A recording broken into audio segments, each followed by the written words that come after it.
So అంటే ఏంటి మీ background ఏంటి? బ్యాక్‌డ్రాప్ ఏంటి?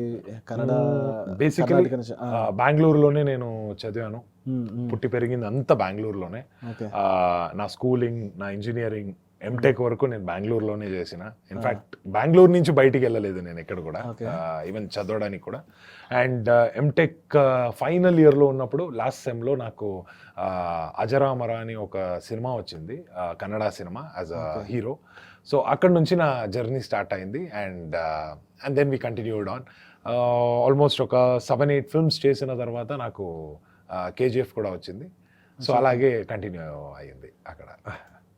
సో కేజీఎఫ్ మీతో పాటు చాలా మందికి ఒక ఓ ప్లాట్‌ఫార్మ్ ఎస్ వచ్చింది. ఎస్ ఆల్మోస్ట్ నాకు తెలిసినట్టు ఒక 7-8 మెంబర్స్ కొత్త వాళ్ళు అవును. ఆ టీంలో. అందరికీ ఒక రికగ్నిషన్ దొరికింది ఆ సినిమా వల్ల. హ్మ్. ఇన్ఫాక్ట్ పాన్ ఇండియా రికగ్నిషన్ దొరికింది. చాలా మంది తెలుగులో చేస్తున్నారు, తమిళ్లో చేస్తున్నారు, హిందీలో కూడా చేస్తున్నారు. So it has been a big breakthrough for almost all the artist అనే చెప్పొచ్చు. అంటే నీల్ గారితో ముందుకు ఏమైనా జర్నీ ఉందా మీకు? లేదంటే లేదు. ఆ మూవీ నుంచే? ఆ మూవీ నుంచే నన్ను ఆడిషన్‌కి పిలిపించారు. హ్మ్. సో ఆడిషన్‌కి వెళ్ళినప్పుడే నేను ఫస్ట్ టైం ప్రశాంత్ నీల్ సార్‌ని కలిసిన.